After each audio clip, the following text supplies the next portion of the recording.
ನಮಸ್ತೆ ಎಲ್ಲರಿಗೂ. ನಾನಿವತ್ತು ಮಶ್ರೂಮಿದ್ದು ಸಾಂಬಾರು ಮಾಡ್ತಾಯಿದ್ದೀನಿ. ಗ್ರೇವಿ ಥರ ಅದಕ್ಕೆ ಆಲೂಗಡ್ಡೆ ಹಾಕಿ ಮಾಡ್ತಾಯಿದ್ದೀನಿ.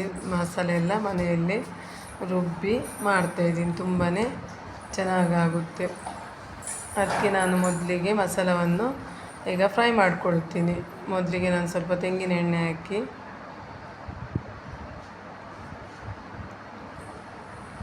ಎಣ್ಣೆ ಬಿಸಿ ಆದಮೇಲೆ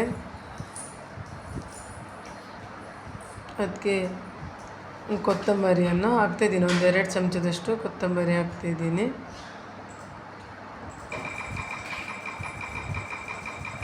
ಆಮೇಲೆ 1/4 ಚಮಚದಷ್ಟು ಜೀರಿಗೆ, ಆಮೇಲೆ ಸ್ವಲ್ಪ ಸಾಸಿವೆ ಹಾಕ್ತಾಯಿದ್ದೀನಿ 1/4 ಚಮಚದಷ್ಟು.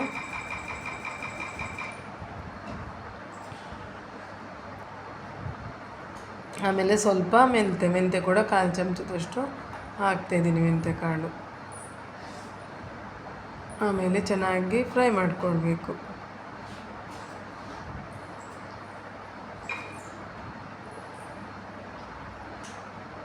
ಈಗ ನಾನು ಈರುಳ್ಳಿಯನ್ನು ಹಾಕ್ತಿದ್ದೀನಿ, ಒಂದು ಅರ್ಧ ಈರುಳ್ಳಿಯನ್ನು ಹಾಕ್ತಾಯಿದ್ದೀನಿ. ಆಮೇಲೆ ಒಂದು 4-5 ಮೆಣಸು ಹಾಕ್ಕೊಳ್ತಾಯಿದ್ದೀನಿ, ಬಾಡಿಗೆ ಮೆಣಸು. ಇದು ಜಾಸ್ತಿ ಖಾರ ಇರೋದಿಲ್ಲ. ಆಮೇಲೆ ಸ್ವಲ್ಪ ಈಗ ಹುರಿಗಡಲೆಯನ್ನು ಹಾಕಿಕೊಳ್ತಾ ಇದ್ದೀನಿ. ಆಮೇಲೆ ಚಕ್ಕೆ, ಲವಂಗ, ಏಲಕ್ಕಿ, ಹಾಗೆ ಕಾಳು ಮೆಣಸು ಎಲ್ಲ ಗರಂ ಮಸಾಲವನ್ನು ಹಾಕ್ತಾಯಿದ್ದೀನಿ, ಸೋಂಪು ಕೂಡ ಅದರೊಟ್ಟಿಗೆ. ಆಮೇಲೆ ಈಗ ಕರಿಬೇವು ಸೊಪ್ಪನ್ನು ಕೊನೆಯದಾಗಿ ಹಾಕ್ತಿದ್ದೀನಿ. ಆಮೇಲೆ ಎಲ್ಲ ಮಿಕ್ಸ್ ಮಾಡಿಕೊಳ್ಬೇಕು ಚೆನ್ನಾಗಿ. ಆಮೇಲೆ ತುರಿದಿಟ್ಕೊಂಡಿರುವಂಥ ತೆಂಗಿನಕಾಯಿ ತುರಿಯನ್ನು ಹಾಕ್ತಾಯಿದ್ದೀನಿ.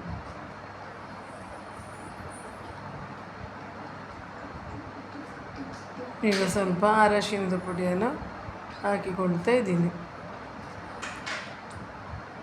ಎಲ್ಲ ಹಾಕಿ ಮಿಕ್ಸ್ ಮಾಡಿ ಸ್ವಲ್ಪ ಫ್ರೈ ಆದಮೇಲೆ ಅದನ್ನು ತಣ್ಣಗಾಗಲಿಕ್ಕೆ ಬಿಡಬೇಕು. ಅಲ್ಲಿವರೆಗೆ ನಾನೀಗ ಮಶ್ರೂಮನ್ನೆಲ್ಲ ಕ್ಲೀನ್ ಮಾಡಿ ಕಟ್ ಮಾಡ್ಕೊಳ್ತೀನಿ. ಈಗ ನಾನು ಅದಕ್ಕೆ 1 ಪ್ಯಾಕ್ ಆಗುವಷ್ಟು ಮಶ್ರೂಮನ್ನು ತಗೊಂಡಿದ್ದೀನಿ. ಈಗ ಅದನ್ನು ಸ್ವಲ್ಪ ನೀರಿಗೆ ಹಾಕಿ ಚೆನ್ನಾಗಿ ತೊಳೆದು ಈಗ ಮೇಲೆದ್ದು ಸಿಪ್ಪೆ ತೆಗಿತಾ ಇದ್ದೀನಿ. ಅದರದ್ದು ಸ್ಕಿನ್ ನೋಡಿ ಇಷ್ಟು ಸುಲಭ. ಸ್ವಲ್ಪ ಎಳೆದ್ರೆ ಆಯಿತು, ಬರುತ್ತೆ ಈ ಥರ. ಮೇಲೆದ್ದು ಸಿಪ್ಪೆ ತೆಗಿಬೇಕು.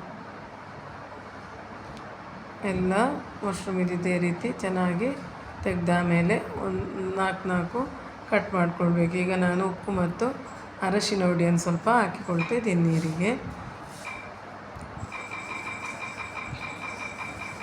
ಸಣ್ಣದಾಗಿ ಬೇಕಾದರೂ ಕಟ್ ಮಾಡ್ಬೋದು, ಸ್ವಲ್ಪ ದೊಡ್ಡದಾಗಿ ಕಟ್ ಮಾಡಿ. ನಾನೇ ಒಂದು ಮಶ್ರೂಮ್ 4 ಪೀಸ್ ಆಗುವಷ್ಟು ಕಟ್ ಮಾಡಿದ್ದೀನಿ.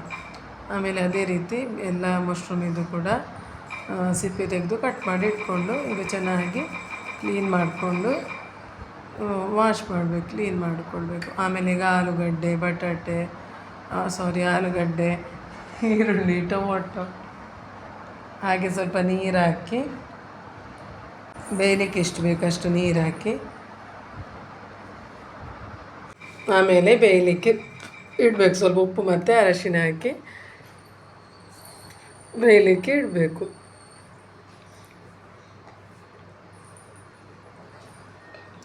ಮತ್ತು ಚೆನ್ನಾಗಿ ಮಿಕ್ಸ್ ಮಾಡಿಕೊಂಡು ಈಗ ಗ್ಯಾಸಲ್ಲಿ ಇಟ್ಟಿದ್ದೀನಿ. ಆಮೇಲೆ ಈಗ ಶುಂಠಿ ಮತ್ತು ಬೆಳ್ಳುಳ್ಳಿ ಹಾಗೆ ಹುಣಸೆಹಣ್ಣಿಯನ್ನು ಹಾಕಿಕೊಳ್ತಾ ಇದ್ದೀನಿ. ಈಗ ತಣ್ಣಗಾಗಿದೆ, ರುಬ್ಬಲಿಕ್ಕೆ ನಾನೀಗ ರೆಡಿ ಮಾಡ್ತಾ ಇದ್ದೀನಿ ಮಸಾಲವನ್ನು. ತುಂಬಾ ಟೇಸ್ಟ್ ಅಂತೂ ಚೆನ್ನಾಗಾಗುತ್ತೆ. ಅಂದರೆ ಮಸಾಲೆ ಎಲ್ಲ ಚಿಕನ್ ಸಾರಿಗೆ ಯಾವ ರೀತಿ ಮಾಡ್ತೀವಿ ಅದೇ ರೀತಿ ರೆಡಿ ಮಾಡ್ಕೊಂಡಿದ್ದೀನಿ. ಸ್ವಲ್ಪ ನೀರನ್ನು ಹಾಕ್ಕೊಳ್ತಾ ಇದ್ದೀನಿ. ಆಮೇಲೆ ಮುಚ್ಚಳ ಮುಚ್ಚಿ ಈಗ ಈ ರೀತಿ ನೋಡಿ ಇಷ್ಟು ಪೇಸ್ಟ್ ಆಗಬೇಕು, ಇಷ್ಟು ನುಣ್ಣಗೆ ರುಬ್ಕೊಳ್ಬೇಕು ಚೆನ್ನಾಗಿ. ಅದೇ ರೀತಿ ಅದೀಗ ಪಾತ್ರಕ್ಕೆ ಹಾಕ್ಕೊಳ್ತಾ ಇದ್ದೀನಿ. ಆಮೇಲೆ ಅದೇ ರೀತಿ ಉಳಿದಿರುವ ಮಸಾಲವನ್ನು ಕೂಡ ನಾನು ಗ್ರೈಂಡ್ ಮಾಡಿಕೊಂಡೆ. ನೋಡಿ ಇಷ್ಟು ನುಣ್ಣಗೆ ರುಬ್ಕೊಳ್ಬೇಕು, ನೈಸಾಗಿ. ನೋಡಿ ಇಷ್ಟು ಚೆನ್ನಾಗಿ ಮಸಾಲ ರೆಡಿಯಾಗಿದೆ ಅಂತೇಳಿ. ಆಮೇಲೆ ಈ ಕಡೆ ಮಶ್ರೂಮ್ ಮತ್ತು ಆಲೂಗಡ್ಡೆ ಬೆಂದಿದೆ ಅಂತ ನೋಡ್ತಾ ಇದ್ದೀನಿ. ಈಗ ಈ ಮಸಾಲವನ್ನೆಲ್ಲ ಹಾಕ್ಕೊಳ್ತಾ ಇದ್ದೀನಿ. ಕನ್ನಡದಲ್ಲಿ ಇದಕ್ಕೆ ಅಣಬೆ ಅಂತ ಹೇಳ್ತಾರೆ ಮಶ್ರೂಮಿಗೆ. ಎಲ್ಲ ಮಸಾಲ ಹಾಕ್ಕೊಂಡು ಸ್ವಲ್ಪ ಮಿಕ್ಸಿ ತೊಳೆದಿರುವಂಥ ನೀರನ್ನು ಕೂಡ ಹಾಕ್ತಾಯಿದ್ದೀನಿ. ಆಮೇಲೆ ಚೆನ್ನಾಗಿ ಮಿಕ್ಸ್ ಮಾಡಿಕೊಳ್ಬೇಕು. ಚೆನ್ನಾಗಿ ಮಿಕ್ಸ್ ಮಾಡಿ ಹಸಿ ವಾಸನೆ ಹೋಗುವವರೆಗೆ ಕುದಿಲಿಕ್ಕೆ ಬಿಡಬೇಕು. ಮತ್ತು ಈಗ ದಪ್ಪ ಇದೆ ನೋಡಿ ಈಗ ಗ್ರೇವಿ, ಅದಕ್ಕೆ ನೀರು ಹಾಕಬೇಕು. ಎಷ್ಟು ಬೇಕೋ ಅಷ್ಟು ನೋಡಿ ನೀವು ತೆಳ್ಳಗೆ ಮಾಡಿಕೊಳ್ಳಿ.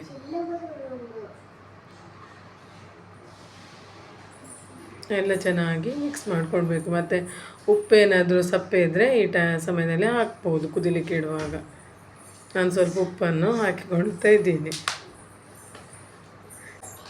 ಸ್ವಲ್ಪ ಉಪ್ಪು ಹಾಕಿ ಈಗ ಕುದಿಲಿಕ್ಕೆ ಬಿಡ್ತಾ ಇದ್ದೀನಿ. ಚೆನ್ನಾಗಿ ಕುದಿ ಬರಬೇಕು, ಮೊಸರು ಎಲ್ಲ ಚೆನ್ನಾಗಿ ಹಸಿ ವಾಸನೆ ಹೋಗಬೇಕು, ಅಲ್ಲಿವರೆಗೆ ಕುದಿಸಬೇಕು. ಆಮೇಲೆ ಸ್ವಲ್ಪ ಮುಚ್ಚಿ ಕುದಿಲಿಕ್ಕೆ ಇಡ್ತಾ ಇದ್ದೀನಿ. ಆಮೇಲೆ ಹಾಗೆ ಒಗ್ಗರಣೆಗೆ ಕೂಡ ಇಟ್ಟಿದ್ದೀನಿ. ಬೆಳ್ಳುಳ್ಳಿ, ಸಾಸಿವೆ, ಕರಿಬೇವು ಸೊಪ್ಪು, ಜೀರಿಗೆ ಹಾಕಿ ಒಗ್ಗರಣೆ ರೆಡಿ ಮಾಡ್ಕೊಳ್ತಾ ಇದ್ದೀನಿ. ಈ ಕಡೆ ಗ್ರೇವಿ ಕೂಡ ಕುದಿ ಬರ್ತಾ ಇದೆ, ಗಸಿ ಅಂತ ಹೇಳ್ತಾರಲ್ಲ ಹಾಗೆ ಆ ರೀತಿ ಆಗಿದೆ. ತುಂಬಾ ಟೇಸ್ಟು ಚೆನ್ನಾಗಾಗಿದೆ. ಚಪಾತಿ ಅನ್ನದ ಜೊತೆ ತುಂಬಾ ಚೆನ್ನಾಗಾಗುತ್ತೆ. ಈಗ ಕೊತ್ತಂಬರಿ ಸೊಪ್ಪನ್ನು ಹಾಕಿಕೊಳ್ತಾ ಇದ್ದೀನಿ. ಎಲ್ಲ ಅನ್ನ ತಿಂಡಿ ಎಲ್ಲರ ಜೊತೆನೂ ತುಂಬಾ ಚೆನ್ನಾಗಾಗುತ್ತೆ. ಈಗ ಕೊನೆಯದಾಗಿ ಒಗ್ಗರಣೆಯನ್ನು ಹಾಕಿಕೊಳ್ತಾ ಇದ್ದೀನಿ. ಒಗ್ಗರಣೆ ಹಾಕಿದರೆ ಸ್ವಲ್ಪ ಟೇಸ್ಟ್ ತುಂಬಾ ಚೆನ್ನಾಗಿ ಬರುತ್ತೆ. ನೋಡಲಿಕ್ಕೆ ಎಷ್ಟು ಚೆನ್ನಾಗಿ ಕಾಣ್ತದೋ ಅಷ್ಟೇ ತಿನ್ನಲಿಕ್ಕೂ ಕೂಡ ಟೇಸ್ಟ್ ಆಗ್ತದೆ. ನೋಡಿ ಎಷ್ಟು ಚೆನ್ನಾಗಿ ಬಂದಿದೆ ಅಂಥೇಳಿ. ಇದೇ ರೀತಿ ಒಳ್ಳೊಳ್ಳೆ ರೆಸಿಪಿಯೊಂದಿಗೆ ನಾನು ಬರ್ತಾ ಇರ್ತೀನಿ. ನನ್ನ ಚಾನಲ್ಗೆ ಸಬ್ಸ್ಕ್ರೈಬ್ ಮಾಡಿ, ಲೈಕ್ ಮಾಡಿ, ಶೇರ್ ಮಾಡಿ. ನೀವು ಯಾವ ಥರ ಮಾಡ್ತೀರಾ ಅಂತೇಳಿ ಕಮೆಂಟಲ್ಲಿ ತಿಳಿಸಿ.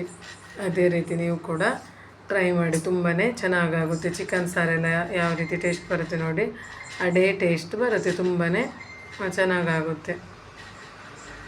ಇಡ್ಲಿ, ದೋಸೆ, ವೈಟ್ ರೈಸ್ ಜೊತೆ ಎಲ್ಲ ತುಂಬಾ ಚೆನ್ನಾಗಾಗುತ್ತೆ. ರಾಗಿ ಮುದ್ದೆ ಎಲ್ಲದ್ರ ಜೊತೆನೂ ತುಂಬಾ ಒಳ್ಳೆಯ ಕಾಂಬಿನೇಷನ್ ಅಂತಲೇ ಹೇಳ್ಬೋದು.